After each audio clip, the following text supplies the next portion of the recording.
तो अब हम देखेंगे कि आप एक डायनेमिक राउट्स कैसे बना सकते हैं with the help of express and EGS में, और कंडीशनल रेंडरिंग आप कैसे कर सकते हैं। कंडीशनल रेंडरिंग से मेरा मतलब है इफ एल्स लूप आप कैसे लगा सकते हैं ईजीएस के अंदर।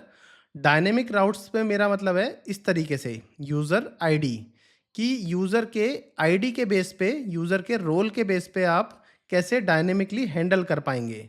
तो कंट्रोलर में हम यूज़र के डेटा फैच करेंगे मॉडल से, और ईजीएस में हम कंडीशन लगाएंगे इफ़ एल्स कंडीशन के डेटा कैसे कैसे डिस्प्ले होगा इफ़ में, एल्स में। फॉर एग्जांपल अगर यूज़र का रोल एडमिन है तो उसको स्पेशल मैसेज दिखाएंगे, अगर यूज़र नहीं मिलता तो उसके लिए एरर हैंडल भी करेंगे। तो इस तरीके से हम राउट्स, कंट्रोलर, मॉडल और व्यू को मॉड्यूलर अप्रोच का यूज़ करके हम मेंटेन करना सीखेंगे आज के इस लेक्चर में। तो आज का लेक्चर कंडीशन रेंडरिंग के हिसाब से बहुत इंपॉर्टेंट होने वाला है, और ईजीएस में एक एक्स्ट्रा लर्निंग आप सीखने वाले हो। तो चलते हैं अपने वीएस कोड पे। ऑलरेडी मैंने डे 18 नाम की एक ब्रांच कट कर ली है। पैकेज जेसन के अंदर ईजेएस और एक्सप्रेस दोनों ऑलरेडी है इंस्टॉल। तो हम index.js बना लेते हैं। मैं index.js में ही अपना मॉडल भी बनाऊंगा, यहीं पे मैं अपना कंट्रोलर भी बनाऊंगा। आप मेरे को बताएं कि आप अलग अलग फोल्डर करके बना पा रहे हैं कि नहीं बना पा रहे हैं। अगर आपको नहीं पता व्यू, मॉडल, कंट्रोलर किस तरह से यूज़ होता है, तो आप मेरा लास्ट लेक्चर देख लें पहले। उस हिसाब से, उस फोल्डर स्ट्रक्चर के हिसाब से आप बनाने की कोशिश करें। मैं इसीलिए एक ही फाइल में बना दूंगा सारा कुछ, क्योंकि मैं नहीं चाहता लेक्चर ज़्यादा लंबा हो। तो इसलिए आप मुझको बताएं कि आप मॉडल, व्यू, कंट्रोलर के हिसाब से भी इस लेक्चर को बना पाएंगे या नहीं बना पा रहे हैं। तो यहाँ पे देखो, मैं पहले इंपोर्ट लिखता हूँ, इंपोर्ट एक्सप्रेस, फ्रॉम एक्सप्रेस लिख लेते हैं, और कॉन्स्ट लिख लेते हैं। ऐप में एक्सप्रेस एज ए ऑब्जेक्ट हम स्टोर करा लेते हैं। मैं सब index.js में ही बनाने वाला हूँ। पोर्ट में कॉन्स्ट लिखता हूँ, और यहाँ पे पोर्ट लिख देता हूँ। पोर्ट इज इक्वल टू 3000, 4000 लिख देते हैं पोर्ट, कोई बात नहीं। 4000 पोर्ट पे हम चला देते हैं। ये हमने एक्सप्रेस करा, यहाँ हमने एक्सप्रेस एज ए ऑब्जेक्ट ले ली। आप इसको भी चाहो तो एक अलग एक कॉन्फ़िगरेशन फाइल में लिख सकते हैं, वो भी मैंने लास्ट लेक्चर में सिखा रखा है, उसकी भी आप प्रैक्टिस करते रहें। अब क्या करता हूँ, मैं ऐप डॉट सेट बनाता हूँ। इसके अंदर मैं अपना view engine as a EJS में लिखूँगा। तो व्यू मतलब कि व्यू फोल्डर के अंदर मेरा टेम्पलेट इंजन होगा, जो डॉट ईजीएस फाइल में होगा, वहाँ जाके मुझे मिल जाएंगी अपनी व्यू फाइल। ठीक है, यहाँ मैंने सेट कर लिया। आप चाहो तो ये ईजीएस भी एक अलग एक वेरिएबल से उठा के ला सकते हो। अब मैं क्या करता हूँ, एक डमी डेटा बना लेता हूँ यहीं, डमी डेटा। डमी डेटा भी इस तरीके से बनाऊंगा मैं कि एक मॉडल की तरह बना रहा हूँ। तो आप चाहो तो एक मॉडल फोल्डर बना सकते हो, उसके अंदर भी बना सकते हैं इसको। सिंपल मैं लिखूंगा const users is equal to अपना एक तरह से इस एरे बना लिया। अब विद इन करली ब्रैकेट मैं इसमें नेम लिख देता हूँ। नेम में अपना नाम लिख देते हैं पहले, मोहित कुमार। ठीक है, मोहित कुमार। और इसमें एक आईडी लिख देते हैं, आईडी 1, और कॉमा लिख के लिख देते हैं रोल, कि मेरा रोल क्या है, मैं एडमिन हूँ। ठीक है, एक डेटा बना लिया एडमिन का, और 3 डेटा बना लेते हैं। देखो ये हटा देते हैं, बस इतना रख लेते हैं, एक मोहित, एक यहाँ पे लिख देते हैं, थोड़ा नाम इंडियन टच रख लेते हैं थोड़ा सा, रवि। और यहाँ पे लिख लेते हैं अनीता। ठीक है, 3 नाम लिख लिए। मोहित, सिंपल कुमार भी हटा देता हूँ, सिंपल लिखता हूँ मोहित, रोहित, अनीता, आईडी 1 2 3। ये एडमिन है, ये एडिटर है, एडमिन का ये कैपिटल रख देते हैं, ये एडमिन है, ये एडिटर है, और ये व्यूअर है। ठीक है, 3 रोल, 3 नाम, 3 रोल हैं इनके, और तीनों की डिफरेंट डिफरेंट आईडी है। ठीक है, अब क्या करते हैं, यहाँ से डायनेमिक राउट्स बना लेते हैं। Dynamic routes app dot gate के अंदर ही बनता है राउट, जैसे आपको पता है। तो इसके अंदर हम एक राउट्स दे देते हैं, यूज़र्स करके एक राउट दे दिया, और इसके बाद इसकी एक आईडी लिख दी। आईडी जो है आपको डायनेमिकली मिल जाएगी, पैरम से उठा लेंगे तो आप रिक्वेस्ट डॉट पैरम से, तो ये आईडी उठा सकते हो आप इजीली। इस तरीके से लिखो, और अपना एक राउट्स के अंदर यहाँ पे लॉजिक लिख सकते हैं। लॉजिक भी लिखते हैं कॉन्स्ट में इस तरह से डिस्ट्रक्शन करके उठाता हूँ मैं आईडी। चलो यहाँ से आईडी उठाता हूँ, तो आईडी रिक्वेस्ट डॉट पैरम से आईडी उठ जाएगी। ठीक है, सिंपल उठा ली।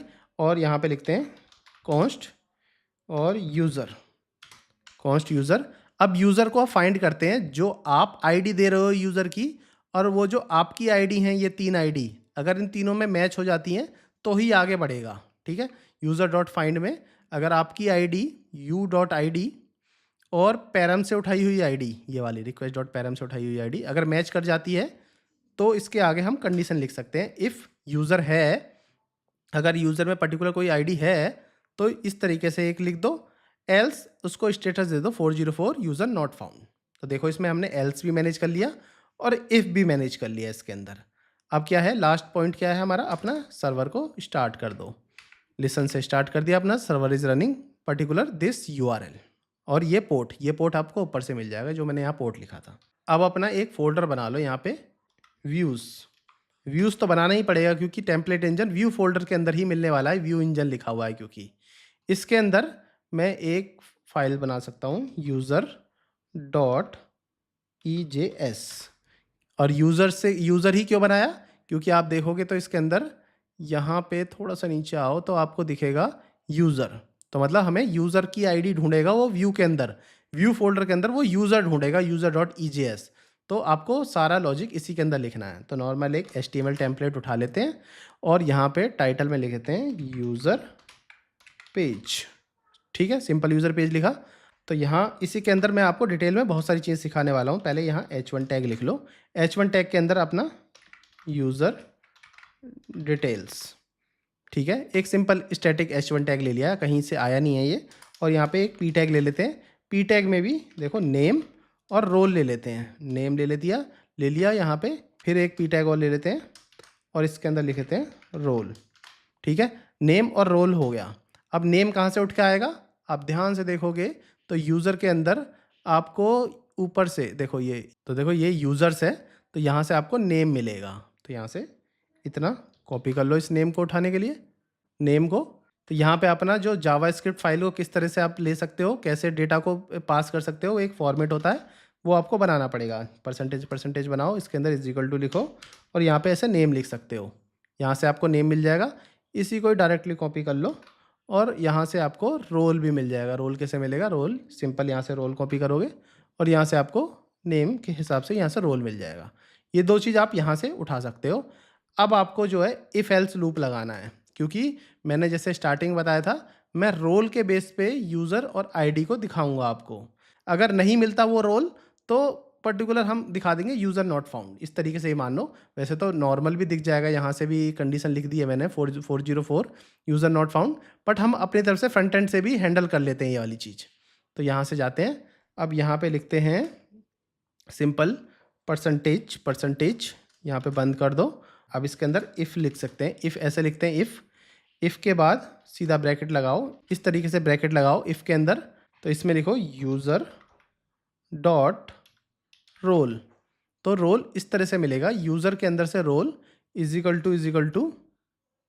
टू एडमिन है, तो इस तरीके से। और यहाँ पे आपको इस तरह से करली ब्रैकेट ऐसे लगाना है।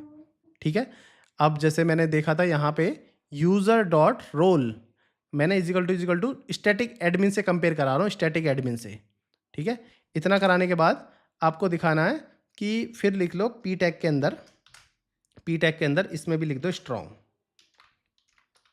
स्ट्रॉन्ग आपको पता है एक ये नॉर्मल HTML होता है, स्ट्रॉन्ग के अंदर लिख लो this user has full access. ठीक है, this user has full access.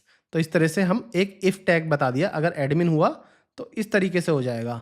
इस तरह से हम इसको बंद भी कर सकते हैं। इस तरह से हमने इफ़ लूप यहाँ से बंद कर दिया, जो इफ़ लूप स्टार्ट किया था यहाँ से इफ़ लूप यहाँ तक बंद हो गया। तो इफ़ लूप का जो स्टार्टिंग पॉइंट था वो ये वाला करली ब्रैकेट था, एंडिंग पॉइंट ये करली ब्रैकेट है। अब एल्स शुरू हो गया, एल्स का ये वाला करली ब्रैकेट यहाँ से शुरू होगा। एल्स में भी सिंपल एल्स नहीं लिखूंगा, इसमें भी एल्स इफ लिखूंगा। एल्स इफ इसके अंदर लिखेंगे यूज़र डॉट रोल एडिटर है, देखो इतना यूज़र डॉट रोल एडिटर है, तो इसके अंदर इस तरह से शुरू होगा, यहाँ से लिखना, ये भी हटाता हूँ देखो। अब ये वाला इफ़ एल्स है, इफ़ यूज़र रोल एडिटर है, तो इस तरह से आपको इस तरह दिखा देंगे this user can be edit content. ठीक है, अब इसमें एंटर मारो और सीधा लास्ट में एल्स में इस तरह से लिख सकते हैं हम। अब हमने देखो 3 कंडीशन लिख दी, अगर एडमिन है तो ये दिख जाए, एडिटर है तो ये दिख जाए, अदरवाइज ये वाला चीज़ दिख जाए। अब इसमें एक चीज़ और आती है, अगर कुछ ना हो तो क्या दिखे, परसेंटेज लिखो और ऐसे नॉर्मल इस तरह से एल्स में नो यूज़र अवेलेबल। अब आप ध्यान दोगे तो मैंने जो एल्स लिखा है इसका इफ़ भी बनाना है, तो इसका इफ़ बना लेते हैं इसके ऊपर यहाँ पे।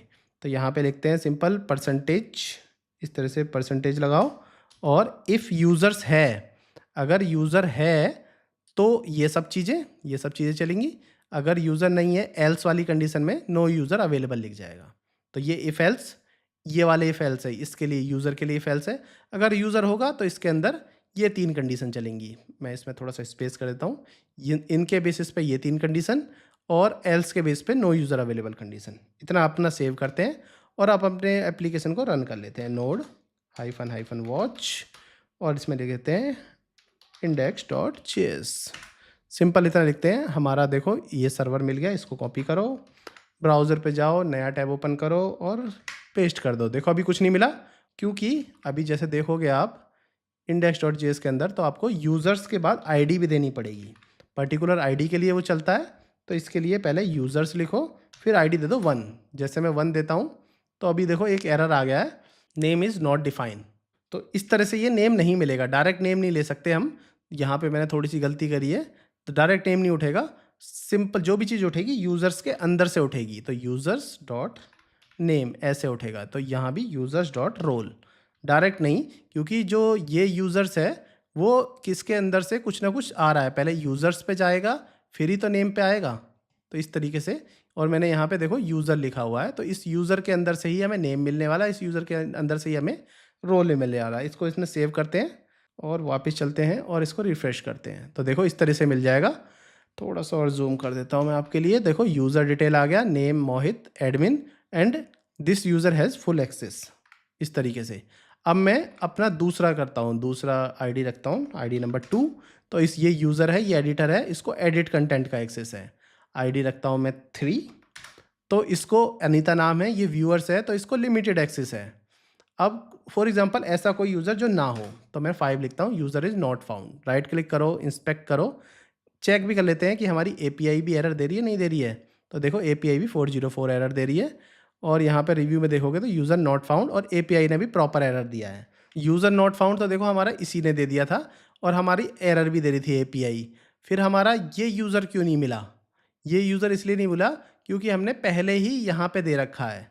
अब क्या करते हैं, देखो मैं एक चीज़ और दिखाता हूँ आपको। इसमें से इतना हटा दो, ये हटा दिया यहाँ से, और रिस्पॉन्स डॉट यूज़र ये भी हटा दिया।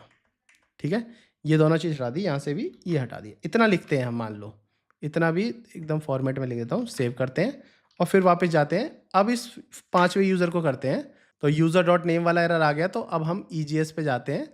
तो जो हमने ये जो इफ़ लूप लगाया है ना, इसको यहाँ से कॉपी करके ना इसको ऊपर लगा देते हैं, इन सब के ऊपर यहाँ पे। अब ये भी हैंडल हो जाएगा। अब रिफ़्रेश करते हैं तो देखो दिख दिया user detail no user data available, और देखो स्टेटस 200 ही आया है। तो इस तरीके से यहाँ से भी आप हैंडल कर सकते हो एरर को, और index.js से भी आप एरर को हैंडल कर सकते हैं। ये एपीआई का एरर हैंडल हो जाएगा यहाँ से क्लाइंट बेस पे आपको एरर हैंडल हो जाएगा। तो आई होप आपको कंडीशनल रेंडरिंग समझ आ गई होगी, कैसे आप डायनेमिक रूट्स यूज़ कर सकते हो, कैसे कंडीशंस लगा सकते हो, कैसे डेटा डिस्प्ले करा सकते हो based on the routes param. तो इस तरीके से आज के इस लेक्चर में आपको मैंने कंडीशन के ऊपर मेरा पूरा फोकस था, कंडीशन सिखानी थी, कंडीशन किस तरह से EGS में यूज़ कर पाएंगे। आई होप आपको अच्छे से समझ आ गया हो। कोई भी इशू आ रहा हो, कोई प्रॉब्लम आ रही हो, तो आप मुझे कमेंट बॉक्स में लिख सकते हैं। अदरवाइज़ आप मेरे चैनल को सब्सक्राइब कर लें, आपके एक सब्सक्राइब से मुझे बहुत ज़्यादा मोटिवेशन मिलता है, तो सब्सक्राइब जरूर कर लें दोस्तों। Thanks for joining.